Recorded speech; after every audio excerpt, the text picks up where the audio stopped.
بەڵێ تەماشەوان لەجاش بۆی گوتوبژێکە بێتەر لەسەر ڕەوشە ئەدلبێ و سینناریوێن هەری پێشبینیکردیش بۆی پێشەڕۆژە ئەدلبێن هادراسکای بە مامۆستا حەواساگی دەندەمێت دەستەیە دانوستاندکاریە سووری لێگەڵمنا مامۆستا حەواز دەمباش ژالیەکی بە تورکیە پێشبینیت کرد و شەر ئەدلبێوێ نێزیک ببێ و ئاگاداریان دەدێ ژێ شەپێلە دەربدەریە دووبارە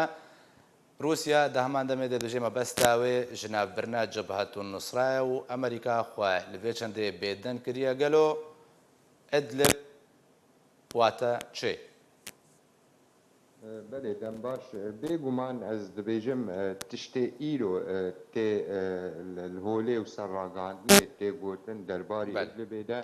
باوەریان بدە ji berî sal û nîvê de ev mesele me gelek civata de me got berê Idlib wê li şerekî mezin bê ji ber ew li hevkirinê hemî bajarên dî çêbûn yek ji bingehînên xelkê ew grûpên qebûl nedkirin mesela li hevkirinê yan teswiyê li hundirê wê de çêbê her wiha beşê fireh jî û ê mezin jî mesela Cibhat Nusra bin siha wan avên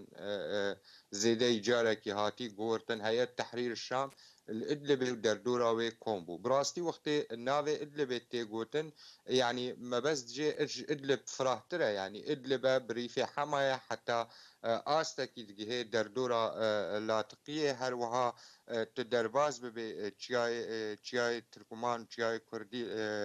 latiqiyê her wiha hinek rîfê Helebê ev hemû teqrîben nêzîka 4 milyon kesatî li hundirê wê de kom bûne. Lê ji va 4 milyona beşek fireh jê ê têkiliyê wa bi Nusra re hene yanî herêm ne fireh hetayî do hinek herêmên girêdayî bi latiqiyê ve û li milê çiyayê Tirkumana Cibhat Nusra û her wiha ew grûpê Tirkumanistî ew jî girêdaya beşekî ji Nusra hücumek daye hinek grûpên dî ê çekdar li wê de û destê xwe daniye li ser çend gunda ji wê de. Dawiyê de hekem dêna xwe bilinê yanî ev bûyerê sal û nîvê çêbû her wiha heta xîtaba Colanî a dawiyê jî تأكيد دبي اف جروب نصرة وهر وها جروبين تندرا و اي بي و جريدانا ما بس تواي سركه تنكرنا في شورشي وهر وها ببي بنجهين وسدمين سركه وچاواني دستوردان الهندري ظاهري مباجرة دا تشيبي باوري مدى إيرو إدلب البريوي بيقومان اف هريم البريوي السي بارچانا پارچك جيش خوا رژیم و روس دستوردانی تیدا بکه پارچک جه بگمان نصرات تیدا بمینه و هر وها شرکی فرح تیدا چه به پارچا دیجی رنگه کش رنگا او گروپین چکدار بنجاو دیریا ترکیه ده رنگه کش تسویه برژیم روی وری کرن بس نه برنگه معلن وک برنگه درعاچی باشا مامۆستا حەواس پرسێک وردە هەیە تەبەحسە و ئەف شەڕێ ئەدلبێ وێ گوندەواری حەلەبێ خۆ بگرێ لازقیە چیای تورکمانان چیای کورمانج لێ پرسە هەری سەرەکەت وردە وێ چ باندۆرێ لە عەفرینێ بکێ کوش هەمووان نێزیکتر و تورکیا ئەدلب و عەفرین هەردوو کۆنتڕۆل کردیا و چاودێریاوان دکێ باوریه مده مثلا گریدای بلکی عفرین و هنک هرم و دردورین دی حتی نها وک امدزانن هیواوره ده او پیمان الاسیتانا هاتبو گریدان نابینا روس و ترکیه و ایرانیا ده حتی آستکی او پیمانی دمه و خلاص دوی گلو کاویل هفدو بکن و پیمانی دریج بکن یا نه دریج کرناوی سر چه آستی به بنگه ها وکد بیجه لیدانه سر چه آستی به حتی ها تشت دیاره وک مگوت او هرم بریوی سی پارچات چن یعنی پارچک جه شخوا رژیم و باریکاریا روس دست خوا دانسر او هرم فرا یک جه او گروپین چکدار بن چاودیریا ترکیه ده رنگک شرنگا گروپکی هفگرتی و اوجی رنگکی نمالن تسویه المسائل خدمی و الى آخره بریار و سارا برژیم را چیبه آدی مثلا نصره و شرکی فرحتی ده چیبه لی عفرین بگمان عفرین نه او هرما بهتر نصره گروپ نه براستی بکار و تشتیل سر عردیت که کارێکی خراپی تەندروت کێ لێ نە نسڕایە تێدا مامۆستا حواس ژبلی وی شەڕێ خراپ ئەو گروپێنجەکداریەک و لە عفرینێ ئەو کریارن و پێ درابن شرۆڤەکارن سیاسی بەژێ دەستپێکردنە شەڕێ ئەدلبێ ئەگەر شەپێلا دەربدەریە دەست پێکەژە ئەدلبێ ناوچە هەری نێزیک ژێ ئەدلبێ و ئارام بەتەنێ عفرینە دەبێژنژی کۆ بە شەڕێ ئەدلبێ دەستپێکردناوی پیلانە گوهارتنا دیموگرافیایە عفرینێ وێ بەداوی بێ وێ سەر بەگرێ چه کارش بۆی ڕێگریکردن لەبێ پیلانی هاتیەکردن بگومانە مدە یانیش دەستپێکە عفرینێ حتا بویێرێ عفرینێ دەست پێکرێ حتا ئیرۆ یەک گاڤمە نەدا پاش چل هەفدیتنێ خۆی ناودەوڵەتیدا چ راپۆرتێ ئەمڕادەستی جواکە ناودەوڵەتی دکن هەروەها وڵاتێن خودی باندۆر لەندرێ سووریا ناوادە بگرانی ینی رووسیا و ئەمریکان و حتا ترکژی وەکت بێژێ مەسەلا گۆرتنا دیموگرافی هەندرێ عفرینێدا کەسێک نکارێ گۆرتنا دیموگرافی یا حتا داویل هەندرێ عفرینێدا چێکێ لێ ئیرۆ ئاستەنگیل سەر مڵەتی عفرینێ چێدوێ خوسارێک مادی چێدوێ خوسارێک معنەوی چێدوێ هەندرێ عفرینێدا لێ ئەمال دەما درێژدا و مەسەلا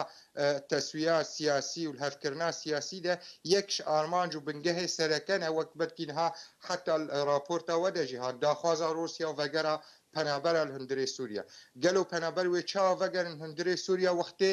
پەنابەرێن هەندرێ سووریادا ئەو باشقا هاتنە جیجیکردن هەرێمێن جدادا هەروەها نەتیجە تەسویا و مساڵحاتە خەلکێک دی فرە و ناودەژی ئەو حتا راپۆرتێکش بەری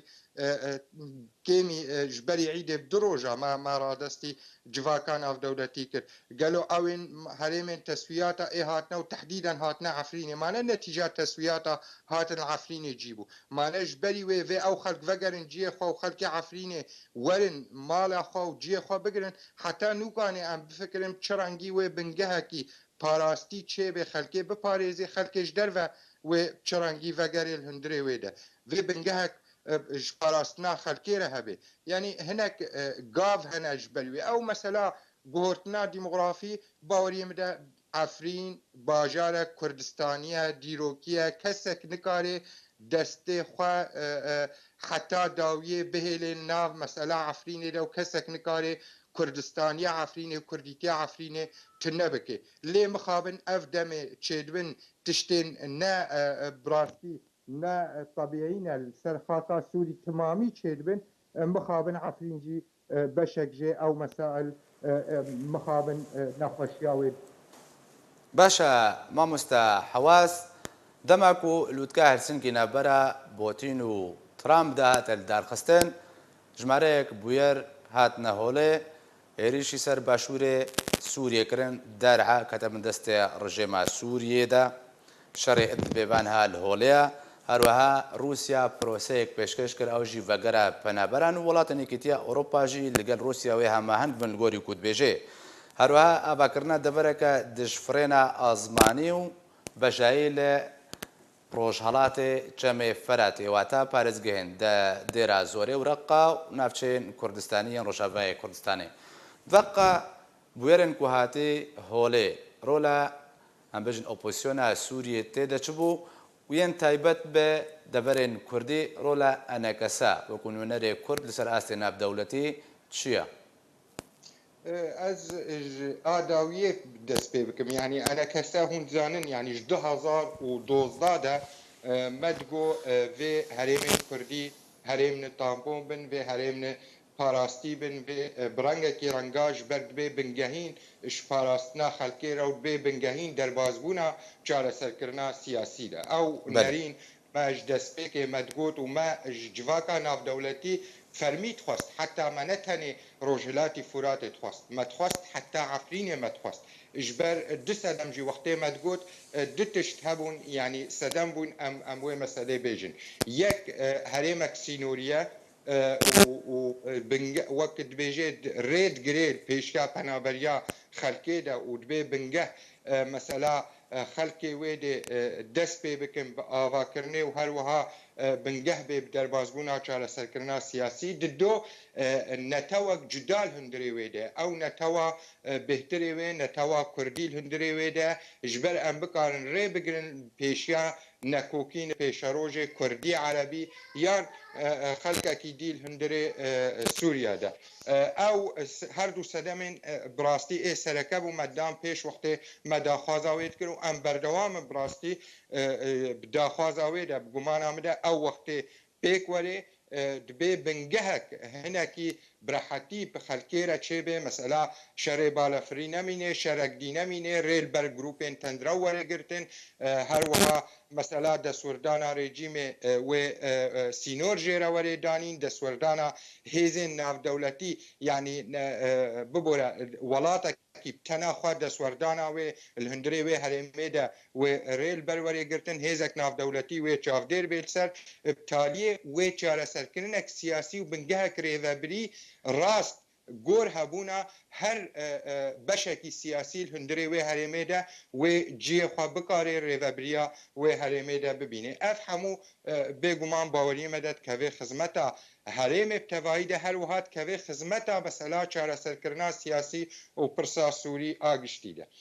آدي ام ليفاگرن ما مستحواز مثلا خويا كرن کو ئەباکردنا دەبەرەکە دژەفرێنە ئازمانی و بەژایی وێ خزمەتە دۆزە گەلێ کورد لە ڕۆژاوای کوردستانê bi گشتî bike lêbnerîna te aliyên Kurdî gelo amade ne dak û proseke bi vî rengî bi hevparî bi hevbeşî bi şirîkatî birêve bibin gumana me de ez dibêjim birastî yanî nema îro tê ji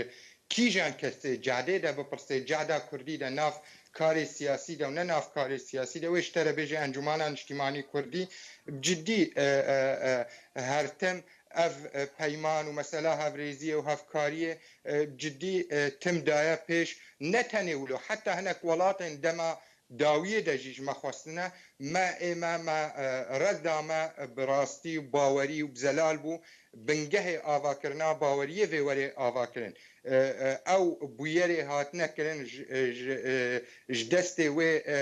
desthilata xwedanî xwedestnîşan kirî li ser herêmên Kurdî baweriyê me de gelek sedemên xirab li ser herêmê de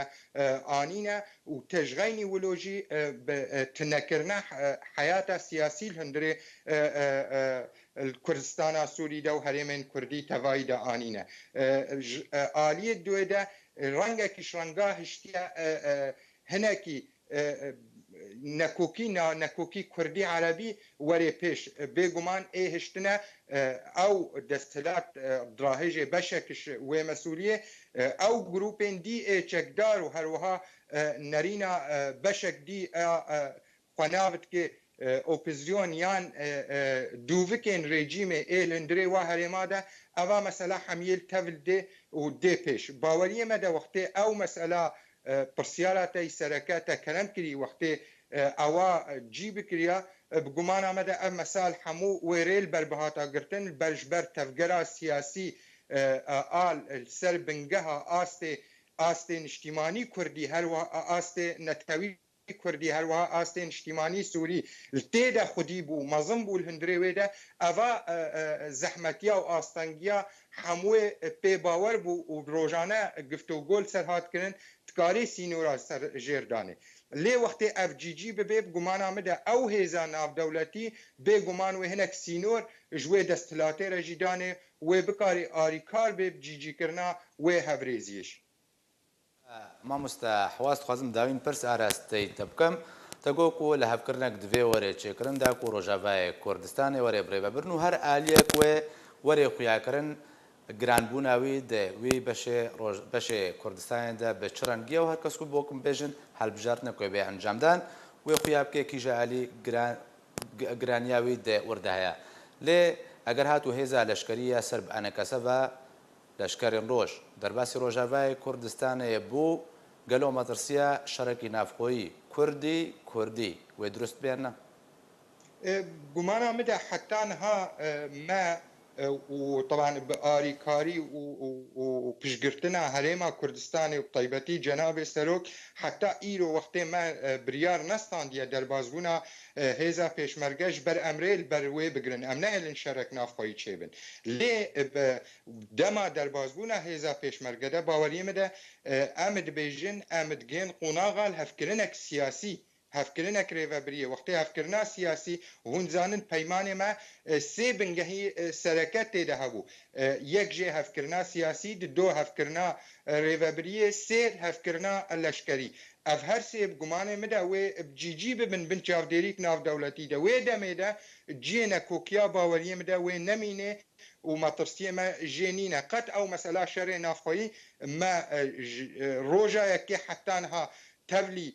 همو آستانگی هاتین پیشیامه لی ما ریل برگرتیه یعنی برانبری ما خواستیه ما بکشینه وی شری ما ریل برگرتیهش بر امنا بینن وی خزمتا بر جواندیا نتوا کرد نل ایرو نل پیش روژه ده بکه وجبر وی اکی بگمان آمده یک روژه امه نهیلن چل هفکرنه هبه مسئله در بازبونه هیزا پیشمرگه هاتیه آوا کرن سر بنگهک نتوی کردی پاراستنا حریم کردی داویه ده آرکه و پاراستنا هر کردکیه yani kîjan cîde be û pêşmerge ser wê arkî derbasî Kurdistana Sûrî dibe. Ji xeynî wilo ême wek beşê siyasî û nerîna siyasî hek wê bingeha avakirina pêşmerge bi erkê xwe êra sen êl ser hatî avakirin em nekarin peyda bikin hundirê wê herêmê de bêguman em ê nebin sedem derbasbûna pêşmerge û heta têkevê şerekî navxweyî ji ber پێنجی و هەفتە حتا ئیرۆ ئەمە دەبێژن ئەم خونە هەر کوردێکی ئەم vê بپارێزن بهترش جاوێ خۆ سپاس ji bo mamosta Hewa Saegî dendamê desteya danûstandkariya Sûrî ku diriya Skype ve li gel min bî gelek spas mamosta.